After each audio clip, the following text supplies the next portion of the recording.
Welcome to Growing Minds Through Stories, where wisdom meets storytelling. Unlock timeless lessons on finance, success, and life through powerful narratives from history to today. Ready to grow your... क्या हाल है दोस्तों? अब बढ़ने का समय आ गया है और चलो पैसों के बारे में बात करते हैं, खास तौर पर इसके बारे में फैली हुई सारी गलत फहमियों के बारे में।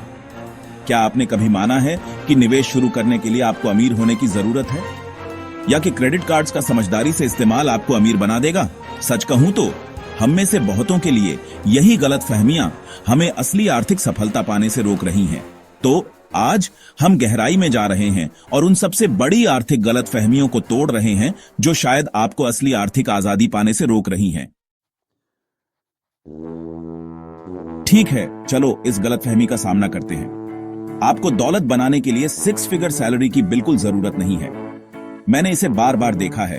लोग अच्छी कमाई करते हैं लेकिन तनख्वाह से तनख्वाह तक जीते हैं क्योंकि उन्होंने अपने पैसों को मैनेज करने का तरीका नहीं सीखा है। दौलत इस बारे में नहीं है कि आप कितना कमाते हैं, बल्कि इस बारे में है कि आप कितना बचाते और बढ़ाते हैं। 2 लोगों की कल्पना करो, एक अच्छा कमा रहा है लेकिन सब कुछ फैंसी डिनर्स और लेटेस्ट गैजेट्स पर उड़ा रहा है। दूसरा कम कमा रहा है लेकिन लगातार अपनी इनकम का एक हिस्सा इन्वेस्ट कर रहा है। सालों बाद बताओ कौन फाइनेंशियली सिक्योर होगा?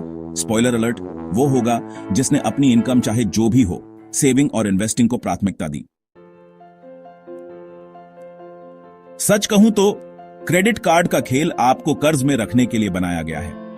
हां, वो आपको रिवॉर्ड पॉइंट्स और कैशबैक ऑफर्स से लुभाते हैं जिससे आपको लगता है कि आप जीत रहे हैं। लेकिन यहां पेंच है, वो हाई इंटरेस्ट रेट्स और हिडन फीस चुपके से आपकी फाइनेंशियल प्रोग्रेस को खा रहे हैं। प्लास्टिक के उस टुकड़े पर निर्भर रहने के बजाय उस पर ध्यान दें जो असल में फायदा पहुंचाता है। अपनी सीमा में खर्च करना, नियंत्रण में रहने और ज्यादा खर्च करने से बचने के लिए डेबिट कार्ड या कैश बेस्ड बजट आजमाएं। याद रखें, जब आप कर्ज में रहते हैं तो बैंक्स खूब पैसा कमाते हैं, इसलिए उस जाल में मत फंसें।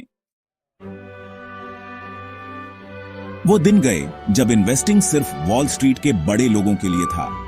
ऑनलाइन प्लेटफॉर्म्स और एप्स की बदौलत आप, हैरानी की बात है, बहुत कम पैसों से इन्वेस्टिंग शुरू कर सकते हैं। जरा सोचो, बस उस रोजाना के लाटे को छोड़ दो और आपके पास इन्वेस्टमेंट के लिए पैसे हो गए। असली गेम चेंजर है कंपाउंड इंटरेस्ट। वो जादू जो तब होता है जब आपका पैसा समय के साथ और पैसा बनाता है।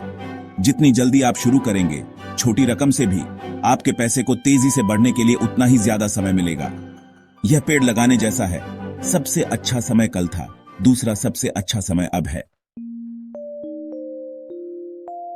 देखो, मुझे समझ आता है, घर का मालिक होने का ख्याल हमारे दिमाग में एक सपने की तरह बैठा है, लेकिन यह कड़वा सच है। घर खरीदना हमेशा फाइनेंशियल फ्रीडम की गारंटी नहीं होता। जरा सोचो, आप एक बड़े मॉर्गेज, प्रॉपर्टी टैक्सेस और मेंटेनेंस कॉस्ट्स के कभी ना खत्म होने वाले चक्र में फंस जाते हैं। अभी के जबरदस्त हाउसिंग मार्केट का तो जिक्र ही नहीं किया। दूसरी तरफ किराए पर रहने से फ्लेक्सिबिलिटी मिलती है। आप जब चाहें तब शिफ्ट हो सकते हैं, उस डाउन पेमेंट के पैसों को कहीं और इन्वेस्ट कर सकते हैं और घर के मालिक होने के स्ट्रेस से बच सकते हैं। कोई भी फैसला लेने से पहले हिसाब लगाएं और देखें कि आपके हालात के हिसाब से क्या सही मायने में फाइनेंशियली समझदारी भरा है। 5वां चैप्टर, 5वीं गलतफहमी। हाई क्रेडिट स्कोर का मतलब है कि आप फाइनेंशियली सक्सेसफुल हैं। अच्छा क्रेडिट स्कोर होना ऐसा है जैसे पैसे उधार लेने और समय पर वापस करने के लिए गोल्ड स्टार मिलना। लेकिन बात यह है, इसका मतलब यह नहीं कि आप फाइनेंशियली बहुत अच्छा कर रहे हैं। असली फाइनेंशियल सक्सेस उधार लेने में माहिर होने के बारे में नहीं है, बल्कि पहली जगह में उधार लेने की जरूरत न होने के बारे में है। परफेक्ट क्रेडिट स्कोर के पीछे भागने के बजाय सेविंग, इन्वेस्टिंग और पैसिव इनकम के जरिए दौलत बनाने पर ध्यान दें। याद रखें, असली फाइनेंशियल फ्रीडम आपके पैसे को आपके लिए काम करने के बारे में है, न कि इसके उलट। छठा चैप्टर, छठी गलतफहमी। खर्च करने के बाद जो बचे उसे सेव करना चाहिए। यहीं पर बहुत से लोग गलती करते हैं। अगर आप महीने के अंत में यह देखने का इंतजार कर रहे हैं कि सेव करने के लिए क्या बचा है, तो संभावना है कि ज्यादा कुछ नहीं बचेगा। मूल मंत्र है तरीका बदलना और पहले खुद को पे करना। इसका मतलब है कि खर्च करने के बारे में सोचने से पहले ही अपनी इनकम का एक हिस्सा सेविंग्स और इन्वेस्टमेंट्स के लिए अलग रख देना। शुरुआत में थोड़ा एडजस्ट करना पड़ सकता है, लेकिन यकीन मानिए, आपका फ्यूचर सेल्फ आपका शुक्रिया अदा करेगा।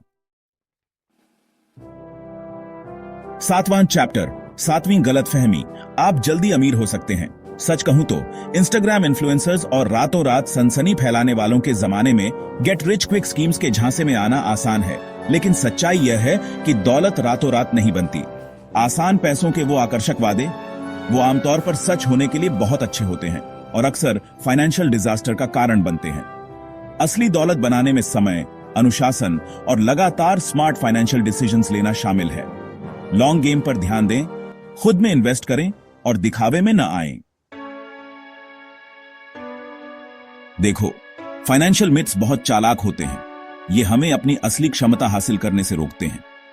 लेकिन अच्छी खबर यह है कि एक बार जब आप इनके बारे में जान जाते हैं तो आप अपने फाइनेंशियल गोल्स के हिसाब से सही फैसले लेना शुरू कर सकते हैं। याद रखें, दौलत बनाना मैराथन है, स्प्रिंट नहीं। यह लगातार स्मार्ट चॉइसेस करने, अपने फ्यूचर में इन्वेस्ट करने और उन टेम्पटिंग शॉर्टकट्स में न फंसने के बारे में है। आपको यह याद रखना चाहिए, दौलत पैसों को समझदारी से मैनेज करके बनती है, सिर्फ ज्यादा कमाने से नहीं। जल्दी इन्वेस्ट करें, छोटी रकम से भी। क्रेडिट कार्ड्स और ज्यादा कर्ज आपको फाइनेंशियली फंसाए रखते हैं। फाइनेंशियल डिसीजंस तथ्यों के आधार पर लें, न कि गलत फहमियों पर। फाइनेंशियल फ्रीडम आपके पैसे को आपके लिए काम करने के बारे में है, ज्यादा उधार लेने के बारे में नहीं। अब आपकी बारी है। इनमें से कौन सी फाइनेंशियल मिथ्स पर आप पहले यकीन करते थे? हमें कमेंट्स में बताएं और ज्यादा लाइफ चेंजिंग फाइनेंशियल लेसन्स के लिए लाइक, शेयर और सब्सक्राइब करना ना भूलें। Thanks for watching. Please like, share and subscribe my channel Growing Minds Through Stories.